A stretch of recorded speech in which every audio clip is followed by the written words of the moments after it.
Deceptive Attraction. Written and copyright by A.A. Castor. Welcome everyone to A.A. Castor Book Club. Today's story is Deceptive Attraction. Prepare yourselves for a gripping and dark narrative where loneliness, deceit, and a desperate search for acceptance lead to a tragic end. Chapter 1. The App. Feeling a deep sense of loneliness, Adam, a 35-year-old gay man, decided to try a dating app. His friend had suggested it as an easy way to meet someone. Adam was skeptical but also desperate for companionship. He downloaded the app and created a profile, highlighting his interests and hopes for a genuine connection. One evening, while scrolling through profiles, he came across a young man named Jake. Jake was 18 with a strikingly attractive appearance. Though he was unemployed, his charm and looks captivated Adam.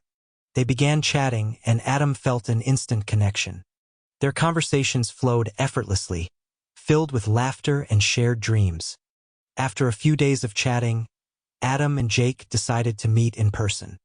They chose a cozy cafe for their first date. Jake was even more appealing in person, and Adam couldn't help but feel a flutter of excitement. Despite their age difference, the chemistry between them was undeniable. As they dated, Adam learned more about Jake's struggles. He was young, naive, and in need of guidance. Adam, feeling protective and infatuated, offered to help Jake find a job. He was determined to support Jake in any way possible. Their relationship deepened, and Adam found himself falling for the young man. Chapter 2. The Night Together. Their relationship grew stronger with each passing week. Adam introduced Jake to new experiences, taking him to art galleries, fancy restaurants, and introducing him to his circle of friends. Jake enjoyed the attention and the new lifestyle but remained focused on finding a job. Adam's support was invaluable, and he promised Jake that things would get better. One evening, Adam invited Jake over for dinner at his apartment. They cooked together, shared stories, and laughed until their sides hurt. As the night progressed, they opened a bottle of wine. Jake, not used to drinking, quickly became intoxicated. Adam, also feeling the effects of the wine, suggested they watch a movie to wind down. As they sat on the couch, their conversation turned more intimate. The alcohol lowered their inhibitions, and before long, they were kissing passionately. One thing led to another, and they made love. It felt natural and beautiful to Adam, a culmination of their growing bond. The next morning, Adam woke up feeling content, but Jake was visibly shaken. He regretted what had happened and struggled with his feelings. Adam tried to reassure him, telling him that it was normal and nothing to be ashamed of. But Jake couldn't shake the guilt and confusion. He left Adam's apartment abruptly, leaving Adam worried and heartbroken. Chapter 3. Doubt and Confusion. Days turned into weeks, and their relationship continued through text messages. Adam tried to reach out and reassure Jake, but he could sense the young man's turmoil. Jake's responses were sporadic and filled with confusion. He was grappling with his identity and the reality of what had transpired between them. Adam spent sleepless nights worrying about Jake. He wished he could do more to help him understand and accept his feelings.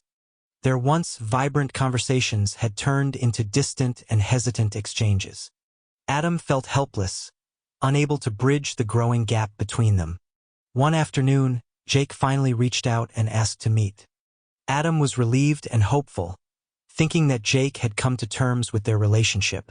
They agreed to meet at an abandoned building, a place where they could talk privately. When they met, Jake seemed different, distant and tense. Adam tried to make light conversation, but Jake's demeanor was unsettling. He confessed that he had something he wanted to try, something that he thought might help him come to terms with his feelings. Adam, misinterpreting Jake's intent, felt a surge of hope and excitement. He believed that Jake was finally accepting their relationship. Chapter 4. The Encounter. They brought some drinks and sat on the floor of the vacant building. They chatted for a while, but Jake remained unusually quiet. After a few drinks, Adam began to feel drowsy. He didn't realize that Jake had spiked his drink.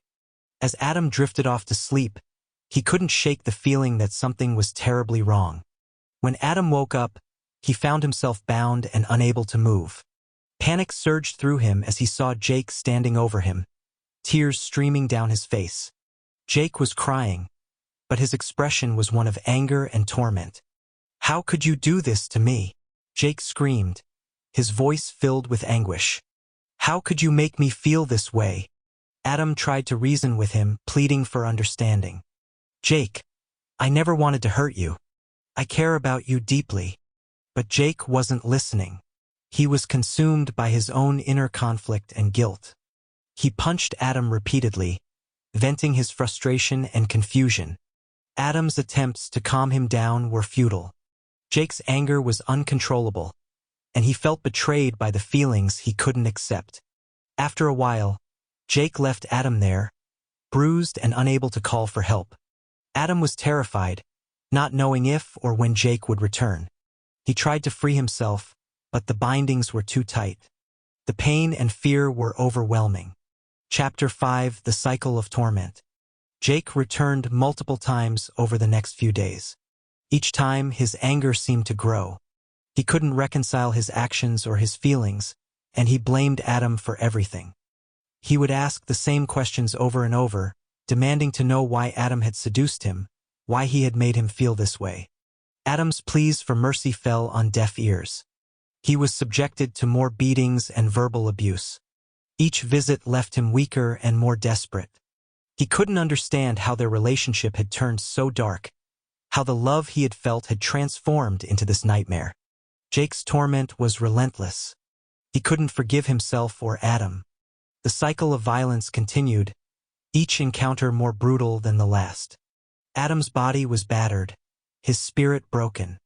He knew that Jake's anger stemmed from his own inability to accept his sexuality, but that knowledge did nothing to ease his suffering. On one of Jake's visits, Adam tried once more to reach out to him. "Jake, please, you need to understand. This isn't about me. It's about you accepting who you are." Jake's face twisted in rage. "Shut up. You don't know anything about me." He struck Adam again, his fists fueled by his own self-hatred. Chapter 6: The Final Encounter. The violence continued for what felt like an eternity. Each beating left Adam closer to death. His once vibrant life was reduced to mere survival, each day a struggle to stay alive. He could see the toll it was taking on Jake as well. The young man was a shadow of his former self, consumed by guilt and rage. On the final day, Jake returned with a look of determination in his eyes. "This ends now," he said, his voice flat and devoid of emotion. Adam knew that his time had run out. He tried to speak, but his voice was barely a whisper. "Please, Jake, don't do this." But Jake was beyond reason. He delivered the final blow, a crushing strike that ended Adam's life. The room fell silent, the weight of what Jake had done settling over him like a suffocating blanket. Jake stared at Adam's lifeless body, the reality of his actions hitting him hard. He had taken a life and there was no going back. The enormity of his crime filled him with a sense of dread and despair. Chapter 7: Covering Tracks. Panicked and desperate, Jake knew he had to cover his tracks. He set about cleaning the scene, wiping away any evidence that could link him to the crime. He was methodical, driven by a fear of being caught. He gathered Adam's belongings, wiping them clean of fingerprints and traces of their time together. He then set the building on fire, hoping the flames would erase any remaining evidence. As he watched the building burn, he felt a sickening mixture of relief and horror. The fire consumed the physical evidence, but it couldn't erase the memories of what he had done. Jake left the scene, his mind racing. He had to act normal, pretend that nothing had happened. He contacted his friends, creating alibis and distractions to ensure no one would suspect him. His friends believed his stories, unaware of the darkness that lay beneath his calm exterior. Chapter 8: Seeking Forgiveness. With the evidence destroyed, Jake tried to move on with his life. But the guilt and shame were ever present, haunting his every thought. He couldn't escape the memories of Adam's final moments or the look of betrayal in his eyes. Desperate for absolution, Jake turned to religion, seeking forgiveness from God. He attended church services, prayed for redemption, and begged for his sins to be washed away. But no matter how hard he tried, he couldn't shake the feeling that he was beyond saving. The police conducted an investigation, but with no evidence or leads, the case quickly went cold. Adam's disappearance remained a mystery, and Jake's secret was safe. But the burden of his actions weighed heavily on him, a constant reminder of the darkness within. Thank you for tuning in to today's episode. If you enjoyed the story and would like to hear more, please share this podcast with your friends and rate it on your favorite podcast platform. Don't forget to visit my website at www.tonyc.info for more content, updates, and exclusive behind-the-scenes insights. This podcast is mainly supported by listeners like you. If you want to help keep the stories coming, consider supporting me on Patreon at www.patreon.com/JTAC.